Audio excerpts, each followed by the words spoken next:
Welcome to AUSA's Army Matters podcast. This is Thought Leaders with Joe Craig. My guest today is Colonel Joseph Celeski, author of The Green Berets and the Land of a Million Elephants, U.S. Army Special Warfare and the Secret War in Laos, 1959 to 1974. Colonel Celeski has served for 30 years in the U.S. Army, 23 of them in Special Forces. He retired in 2004 after commanding the 3rd Special Forces Group Airborne. He served as commander of the Combined Joint Special Operations Task Force for 2 tours in Operation Enduring Freedom, and he's published several works on Special Forces and counterinsurgency. Colonel Celeski, welcome.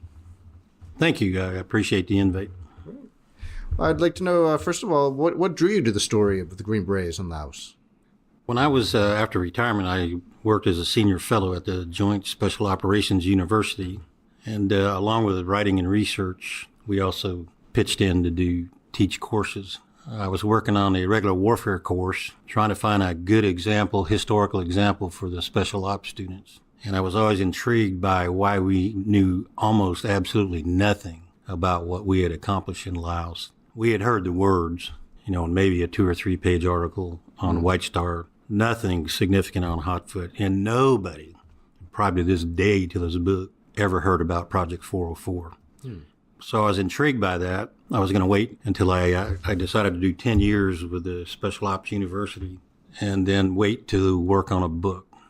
Well, now, for our listeners who might not be familiar with the story, could you give us a little background on Laos and how the Green Berets fit into the picture? So after the fall of Dien Bien Phu, the French are kind of kicked out of Indochina.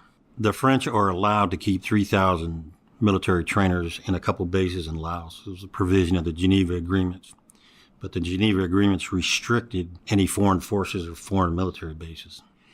This is in the era of Eisenhower and the theory of the fallen dominoes, in that if one country falls to communism, the others do. Mm-hmm. So Eisenhower began financial assistance and military assistance to Thailand, who also had an insurgency, to South Vietnam and to Laos. We put an embassy in Vientiane, the political capital of Laos, 1955. Mm-hmm. And they began a military assistance program administered by the U.S. Operations Mission, USOM. Because we can't have foreign troops in Laos, that place is staffed with retired military guys. A couple of years go by, and the Laotian army is not doing good against the enemy. And America's wondering, what the heck are you doing with all the equipment we've been giving you? And what are the French doing to train you on that equipment? And just to remind those, who is the enemy that they're fighting? Oh, I'm sorry. So the internal enemy after the Japanese leave and the French reoccupy Indochina is the Pathet Lao. So they're a communist-inspired movement, and they're entirely patterned on the Maoist-type guerrilla warfare and insurgency. Right. Very predictable. Now, they are backed up by the North Vietnamese army. Back then it was called the Viet Minh. And they have captured weapons, or they've got weapons supplied by communist bloc countries. If you took a line and tried to bisect Laos down the middle, on the right half, pretty much under communist control, pretty much throughout the war, because it's the hill tribes and it's remote. And on the left half is, the friendly forces. General Heinz does a survey and just sees a deplorable condition of the training, and French aren't, getting it through. So Washington, D.C. works with the French to say, we want to put in U.S. trainers for our equipment. There's a lot of hand-wringing, but eventually they get an agreement to send in, back then it was called a B team, but it's really a battalion-level organization. Mm-hmm. We call it B team, I guess to confuse everybody. He takes, there are 12 regular infantry battalions. He takes 12 SF teams, but we're limited to only 8 people instead of 12 people. Mm-hmm. And their job is to work alongside the French at 4 and then 5 of the major training centers. Now, what the SF guys do is they have to go in, clandestine. They get new ID cards that they're forest rangers, or they work for the embassy, or, they're called Mister, and they wear civilian clothes. And they're not supposed to be armed, but like all good SF guys. Right. Once they get in the country, they figure out where to get weapons from to defend themselves. So these aren't Army-issued weapons. They have to go out and get their own. When they report to the training centers, the Laotians, have armories and all kind of captured equipment. It's fairly easy to get a hold of rifles and pistols and submachine guns. Mm-hmm. Now how are the SF guys getting along with the French trainers at the time? That's going to be a big problem. There's a lot of animosity with the French. I guess rightly so, after the fall of Indochina. And then they're all fighting a war in Algeria. We suspect them of siphoning off, military arms to go to Algeria, the best equipment. The training is separated. The Americans can only do individual training. They can't do crew serve weapon training, and they can't do tactical training because the French want to continue to train their doctrine, which unfortunately has nothing to do with counterinsurgency. The training is separated by time. Sometimes the Americans get to train in the morning and the French in the afternoon, or, you flip it around. And the French are constantly, after the Americans train the Laotian soldiers on how to use weapons, then the French turn around and train them how to go back to the way the French want to do it. So it's just a constant friction. The whole thing was set up for 6-month TDY tours for a year. TDY? Temporary duty tours. Because remember, we can't station troops in Laos. This is kind of to hide the fact that they're actually military forces. After a year, America wants a 9-month extension because we haven't finished the sergeants and the officers courses and the leadership courses. The French disagree, but the coup in Vientiane in the fall of 1960, America will come back to it. But America sort of enters the war with the Laotian army, puts her uniforms back on, and we kind of just basically ignore the French. And after then, the French are out of the picture. So the part you're talking about now, where the advisors are coming in, they're actually wearing American uniforms and using equipment, this is when it transforms into Operation White Star, is that correct? The advisors who are there are told to put their uniforms back on and carry American arms. This is the transition from the 3rd rotation to the 4th rotation. So in April, Kennedy, the new administration, they don't like the fact that the North Vietnamese are still aggressive and operating in Laos. We've been putting up with this pretense because of the Geneva agreements, but if you guys are going to do it, we're going to do it. He orders 9 additional teams to go in there. He puts a military advisory assistance group in the embassy. And then again, all the special forces teams go into combat mode, with all their equipment. And they go out as combat advisors. They're not trainers anymore. Mm-hmm. They are out in all 5 military regions doing combat operations. And this is the phase where we're actually seeing the first American casualties, right? Yeah, but let me just say one thing. So this is called Operation White Star. Nobody knows why they have that name. I suspect, the White Stars that were painted on Jeeps and trucks. Mm-hmm. That's the closest I've ever been able to uncover. So after April, the Pathet Lao are holding a major road junction north of Vientiane, and the Laotian army is going to try to attack it and clear it. They have one prong coming down from Luang Prabang, the royal capital. They have another prong coming up from Vientiane, and then they have a prong coming from the Plain of Jars west to the road junction.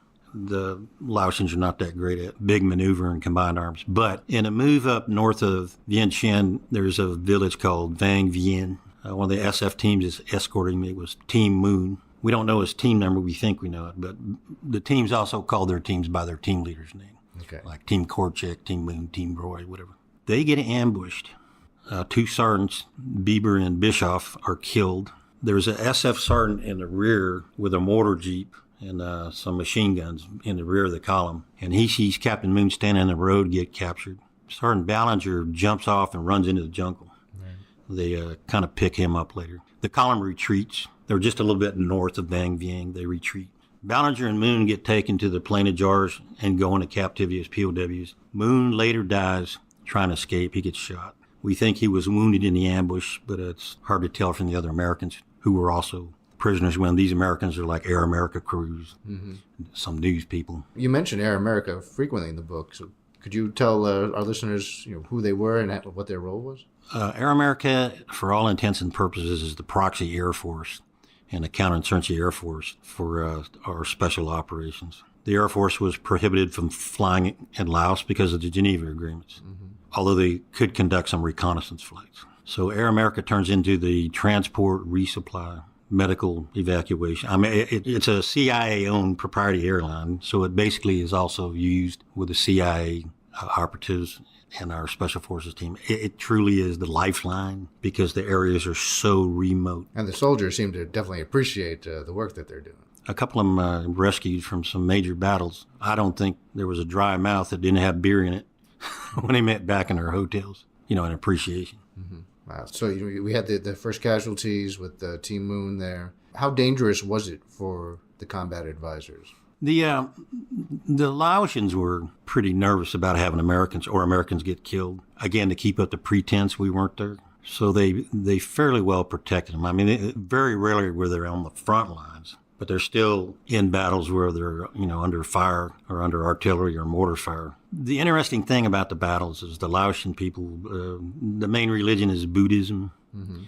The mountain tribes are animist or spirit worshipers, and all that philosophy. They don't like killing other human beings. And what a lot of the American advisors were astounded by was when there was a battle, both sides are firing their rifles in the air.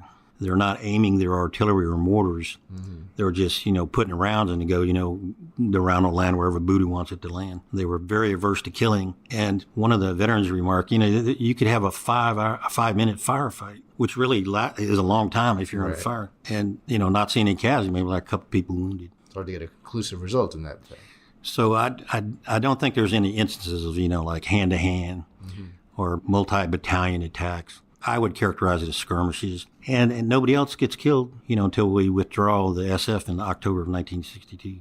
And they're withdrawn because of the new agreement? In the, the summer of 1961, the Pathet Lao and the Laotian government start peace talks. And that's going to drag on and on and on. By June, or going from May going into June in 1962, they finally get an agreement, and it's called the Peace and Reconciliation Accord. Mm-hmm. And it's like the Geneva Accords. It calls for the withdrawal of all foreign forces from Laos. So the Americans are ordered to withdraw. They had, that gives them about 90 days. So they start a phased withdrawal. And by early October 62, all the Americans are gone, less the embassy, military stuff. So State Department folks are still allowed to stay. Yeah, and so is the agency, still in there covertly, keeping a few operatives to keep the guerrilla warfare programs going. A broad definition of the State Department, I suppose. Well, you know what? I will make one comment, and I've said this to many of my friends. The State Departments run counterinsurgencies. They did it in Laos. Mm-hmm. They did it in the Philippines. They did it in Colombia. So the tally of, who's best for counterinsurgency, is it the military running it, or is the State Department interagency running it? Score is pretty even. So you had the traditional military combat advisors are pulling out in October 62, but that's not the end of the story. Well, where's it go from there? After the coup in Vientiane, the Laotian forces, the coup by the Captain Kong Lee, who was the second paratroop commander, there was a battle there in December 1960. SF teams participate with a loyalist, I guess you call him. They kicked him out, and he went up to the Plain of Jars, and that 5th training center up there was pushed out by NVA, Pathet Lao, and Neutralists. The Neutralists joined the Pathet Lao and the NVA, much to the shock and horror of the Laotian government. In about 1964, there's bad blood between the Pathet Lao and the Neutralists. And the Neutralists go, okay, we're going to take all our toys and go back and join the Laotian government, which they do. Mm-hmm. They don't fight that well, but they break from the communist side, the enemy side. So the Neutralists are a third party in this civil war, kind of playing both sides over the years. You're going to see, at least in the book and throughout that period of history, there are 3 movements. You got the rightists who are pro-Western, pro-democracy. You got the neutralists, because the Geneva Accord said, Laos should be a neutral country. And they're kind of nationalist, I guess. And then you got the leftists, who are going to be the Pathet Lao and the Neo-Lak Hak Sat, which is the Communist Political Party. And they're working with the NBA, North Vietnamese Army. Correct, but I would characterize it like this. They're a proxy for the NVA. Ho Chi Minh in the 30s drafted a plan for communism in all Indochina, the Indo-Chinese Communist Party, the ICP. And North Vietnam had historical ambitions on Laos, and I don't think the Pathet Lao did anything that, wasn't controlled by the North Vietnamese. So how do we get back, the advisors back in country? Once again, the embassy is short of staff, so we got to figure a way to circumvent the Geneva restriction. So the Joint Chiefs of Staff in 1966 create Project 404, and that is to get advisors back in country, but the secret way we do it is we attach them to the embassy. So now they're assistant attachés. So we got Army assistant attachés, and we got Air Force assistant attachés, and so now we got Air Commandos and Green Berets back in country. Now, Project 404 team were assigned to the commanders of the 5 military regions. Sometimes it's 1 person, sometimes it's 3, sometimes it's 5. This is not exclusively SF. There's also Army infantry, armor, and specialists in there. And their job is to be the eyes and ears of the ambassador and collect intelligence. So in a process from 1966 until they're pulled out, the last one came out in 74, Sergeant Jeff Hodacek. And he was also the longest Project 404 guy. He extended multiple tours. They also participate in the major battles that the Laotian armies conduct between those years. And then the one final piece of the puzzle that you cover in the book is the team over in Thailand. Can you tell us about that? Yeah, 1966, the 46th Special Forces Independent Company is formed. It's about 400 people, and it's got 3 companies run by a lieutenant colonel. And it's formed actually to go in and try to do some covert work, but the Thai government's, little balks at that. So what they do is their secondary mission becomes primary, and that's to assist the Thai government and its forces with its counterinsurgency program. During that period, select teams are pulled out, and along with the agency and the Thai special forces and police, border police, they establish 6 secret training camps. Major Frank Jacks becomes the commander.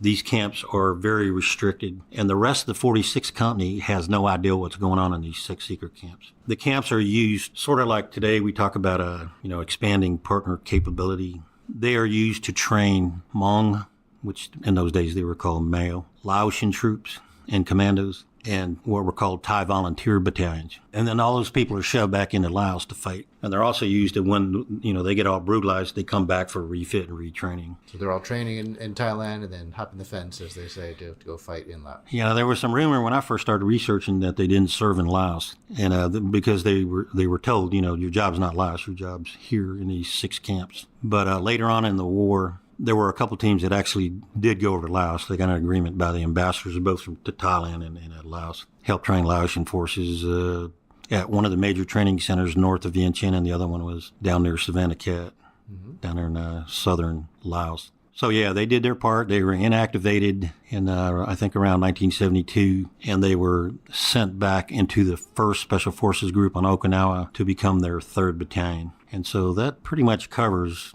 kind of the phases of what all the activities SF were involved in. So all in all, you're talking about roughly 15 years that the Green Berets are in there. What kind of lessons can we learn from their time in country? Well, let me go in a big picture way here, I guess, for, future military planners and strategists. If we're going to intervene somewhere or assist another country, we have to really take a look at, what the culture, what the political situation is, and what the intensity of the people are to want to sustain and, fight the war and win it. That's, I guess, the major mistake of not understanding that in Laos. At the end of the day, Laos was not the end of the world. I guess neither was, other places like Cambodia and such when we finally decided to pull out, and focus back on Europe and NATO. When SF was formed, initially, they'd only send individual teams out to the geographic commanders, to do some training. And so this is a tactical use of special forces. It wasn't until the Laotian War and then, of course, the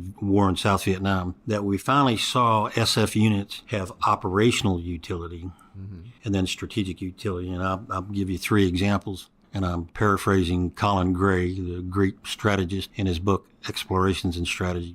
There are 3 of the strategic utility features of SOF that I think you can see in this book. One is buy time for diplomacy. Because this whole war in secrecy is really a dance of the State Department and diplomacy. The second is to reassure your allies. And so we do this with South Vietnam and Thailand, particularly, as well as the Laotians. And the third is to prevent or forestall defeat. I think once Americans and the American advisors got out there, improved capabilities and proficiencies, and were actually out there on the front lines as so-called stiffeners, that prevented the rout. The Laotian army probably was ripe for being routed about mid-1961, and that was a concern that they were just going to be a tripwire. But, everybody, no major operational mistakes. Everybody served honorably. I mean, every veteran I've talked to, more than proud of their service. And it was a formative period where a lot of legends and heroes like Bull Simons, did Sante raid. A lot of our later sergeant majors, Dick Meadows was on raid and did the Iran rescue mission. Right. And most of them went on to serve tours in Vietnam, then later on. So just a fantastic group of people, and some of the best people, quite frankly, I've ever met personally. When I talk to them or sit down for breakfast with or something, just very patriotic Americans. Well, it's great that you're telling their story and that we have this book to give us some information about a war that most Americans don't really know about. So really appreciate you coming here and sharing it with us today. No, it's been my pleasure. Thank you. Well, I'd like to thank Colonel Joseph Celeski for being our guest. Once again, his new book is The Green Berets and the Land of a Million Elephants, U.S. Army Special Warfare and the Secret War in Laos, 1959-74. To all our listeners, thanks for joining. Be sure to subscribe to the Army Matters podcast on iTunes and everywhere podcasts are found. Visit AUSA.org for more info. And keep it locked here for all Army Matters and for next week's episode with Soldier Today. Have a great Army day.